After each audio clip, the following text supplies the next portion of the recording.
Katatapos mo lang ng US visa interview, hindi ka na-approve, hindi ka na rin na-deny. Sa halip, binigyan ka ng colored slip sa ilalim ng Section 221G ng visa officer. Ano ang ibig sabihin nito? Rejected na ba ang visa mo? Gaano katagal ang hihintayin mo?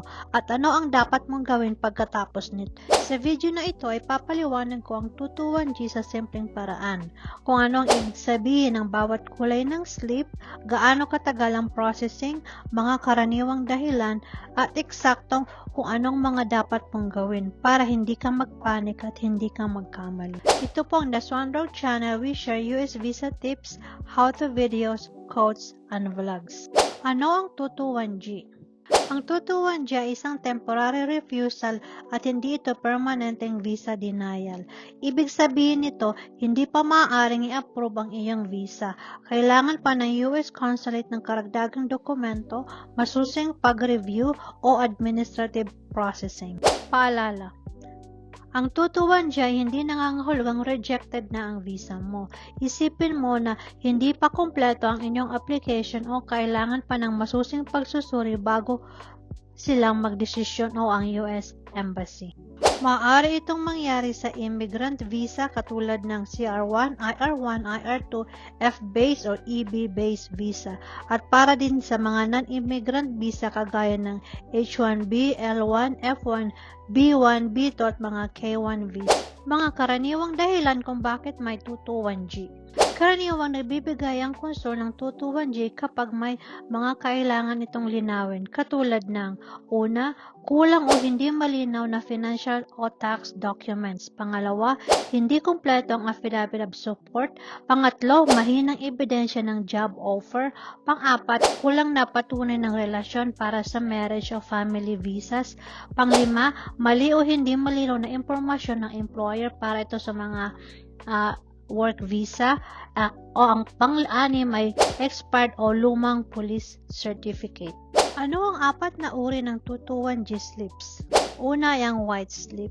Ibig sabihin nito, kulang o hindi sapat ang mahalagang ebidensya. Pasok ang kaso mo sa complex ng 221G. Ang gagawin mo ay kailangan ng karagdagang review ng USCIS o konsulado at walang tiyak na listahan ng dokumento. Sasabihin sa iyo kung ano ang kailangan at mas matagal ang processing time kumpara sa blue slip. Ang halimbawa nito kung ikaw ay K1 visa ay karaniwan na hinihingi dito ay ang affidavit of support galing sa petitioner kagaya ng IRS, transcript, W2 at pay stub. At ang iba naman para sa mga CR1 o IR1, nanghihingi din sila ng joint sponsor at ang mga required na documents na kasama nito. At ang iba naman ay ang kailangan nila ng PSA o Advisory of Marriage. Ang pangalawa ay ang blue slip. Ang ibig sabihin nito ay kulang na dokumento, pero ito ay mas madaling maresolbahan. Ang ibig sabihin lang nito ay may hinihinging karagdagang dokumento at ito ay hindi seryoso, hindi katulad ng white slip. At kapag ito ay na-submit mo ng mga dokumentong hinihingi nila at na-review na, ay pwede ka nang magpatuloy sa inyong visa application or para mai-issuehan na ang inyong visa. Mga halimbawa nito ay ang divorce decree na hinihingi galing sa petitioner, kulang na employment letter, mga updated financial documents, police clearance, birth certificate o marriage certificates.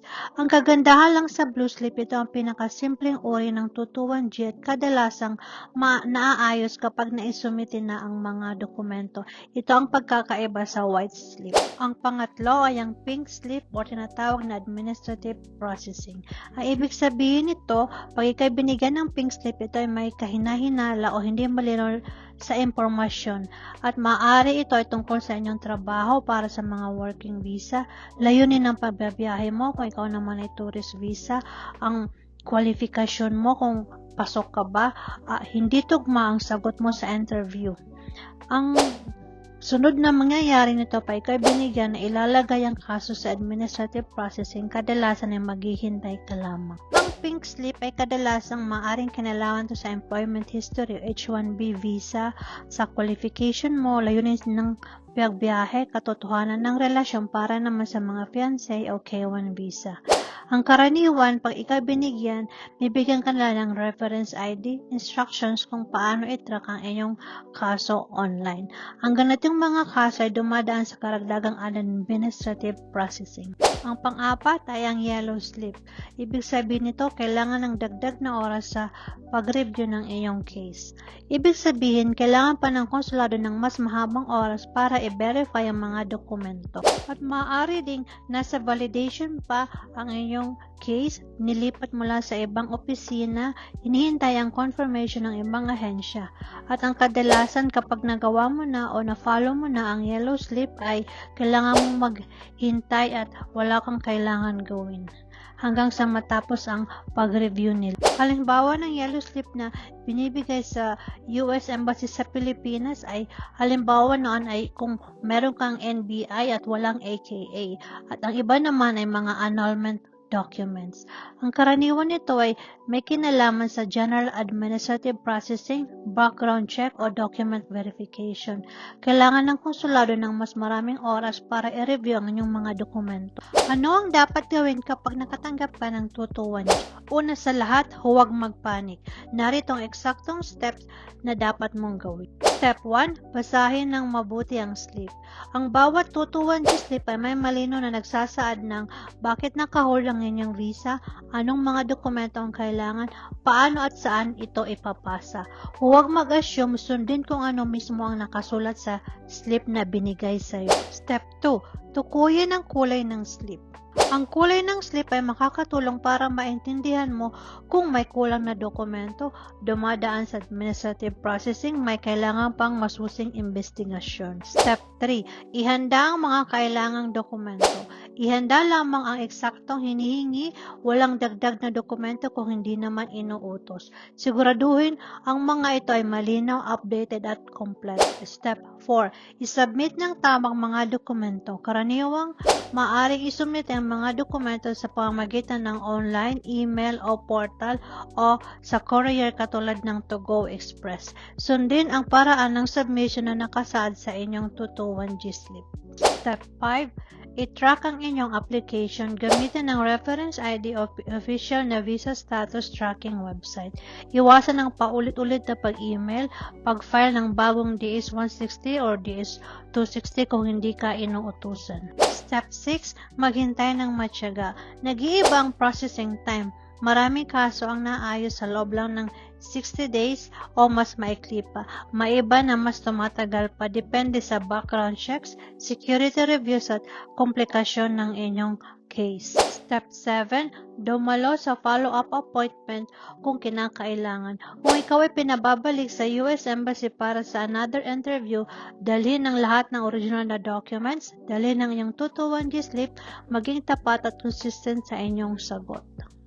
Mga karaniwang dahilan ng 221G. Una ay sa employment verification. Karaniwan nito ay nasa H1B, L1 o work-based visa. At para naman sa administrative processing, madalas may kinalaman sa security checks, technology export controls, country-specific reviews. At ang pangatlo naman, kung kulang o nawawalang dokumento katulad ng police certificates, birth certificates o financial evidence.